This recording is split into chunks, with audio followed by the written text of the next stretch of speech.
Estamos de volta aqui, boa noite, a paz do Senhor. Todos os cultos oficiais eu estarei fazendo assim uma mensagem, através do WhatsApp, estarei mandando, tá? Na quarta-feira também, os dias de culto, Escola Bíblica Dominical, estarei aqui. Essa mensagem de domingo à noite, e quarta-feira, tá? Estarei mandando uma mensagem para os irmãos. Fora as mensagens que eu mando lá nos grupos para vocês. Irmãos, a nossa vida é muito misteriosa,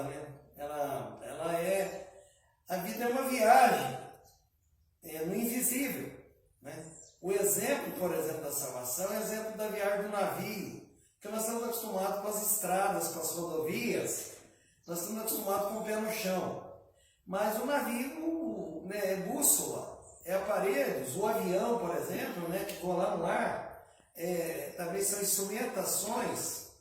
E a vida cristã, a nossa vida, irmãos, ela também ela é o invisível.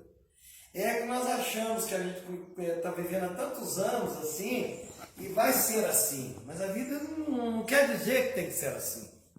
E nós não determinamos certas coisas nas nossas vidas, Elas acontecem. Existe um Deus maior, tá? Mas eu vou ler a palavra de Deus e vou pregar aqui nos Salmos, de número 30. No livro de Salmos, a gente não usa o termo capítulos, porque o livro de Salmos é o inário do povo judeu. O livro de Salmos é o maior livro da Bíblia. E ele não foi escrito, todos os Salmos, por uma pessoa só. O rei Davi escreveu 73 Salmos, Moisés escreveu um salmo, que foi o Salmo de número 90. O rei Salomão escreveu 12 salmos, o Asaf escreveu vários salmos, inclusive os 73. E nós temos alguns salmos que estão no anonimato, mas passou pelo crivo do cano, São inspirados por Deus, tá? Eu vou ler os Salmos de número 30, versículo 5, que diz: porque a sua ira dura só um momento, no seu favor está a vida. O choro pode durar uma noite, pela manhã, porém, vem a alegria. Irmãos, falar um pouco da ira de Deus, uma coisa muito forte. Deus, de vez em quando, ele derrama o seu fel mesmo sobre a humanidade. A humanidade tem pegado caminhos assim muito tortuosos, Cada um fazendo o que quer, cada um levando a sua vida da maneira que deseja, E existe um Deus, E esse Deus tem sido esquecido, No movimento do iluminismo, do século XVIII, eles fizeram o seguinte: a antropologia, fez o seguinte, pegou o homem, trouxe para o centro das atenções e levou Deus lá para a periferia da razão, dos sentimentos, Inclusive aquela confusão toda da ciência e da fé. Eu acredito que ela se compõe, mas a Bíblia diz que a sua ira dura só um momento, A Bíblia diz que quando Deus quis destruir o mundo com água, ele ainda ficou procurando alguma razão para nos permitir viver nessa terra, e ele encontrou em Noé algo de bom nele, que tocou no coração de Deus, e ele preservou, ele recomeçou a vida nessa terra, com Noé e seus 3 filhos e as suas 3 noras, com a família de Noé. Ele queria que todos fossem salvos, Deus quer que todos sejam salvos. Esse é o plano. Mas eu quero chamar a atenção sobre o choro. O choro pode durar uma noite, a alegria vem pela manhã. Eu não posso, com um vídeo desse, também tomar muito tempo dos irmãos, eu tenho que ser mais objetivo, mas eu quero dizer que tem vitórias na vida da gente que só vem através do choro. Olha, quando a gente nasce, o nosso sinal de vida é o choro. O choro, ele é um dispositivo para que quando a gente tem uma tristeza muito forte, a gente não exploda, O choro é para isso. Você tem uma notícia muito desagradável, no seio da sociedade, no seio da família, e aí você chora, Tudo tem um escape. Por exemplo, o carro, o motor do carro não tem escapamento. A caixa d'água não tem uma coisa que se chama ladrão. Tudo tem um escape. E o choro é um escape do corpo. A criança, quando não sabe falar nada, ela chora. Outra coisa, tem horas que o crente, o ser humano, só vence quando chora. Agora tem um detalhe: o choro não salva. Não adianta a pessoa não ouvir o evangelho, não adianta a pessoa não fazer nada, e a hora que morrer o seu parente, ele chorar.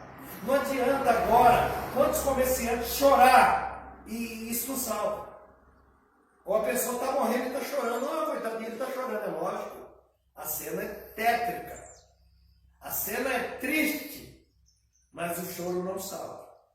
Agora, se a pessoa viesse gritando e Jesus chorando, tudo bem. Quando ele nasceu e não veio chorando ao mundo, aí ele pode vir à frente chorando, tá? A palavra entrou, a palavra tocou, o martelo esmiuçou a pena do coração.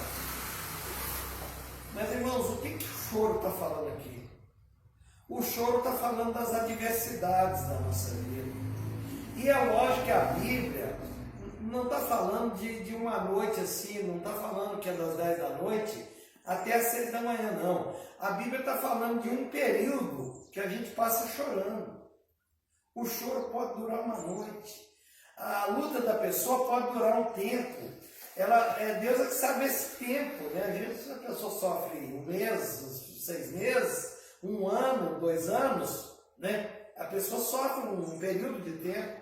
Assim como Deus, em cada dia fez uma coisa, aqui o salmista está falando de período. O choro pode durar uma noite, né?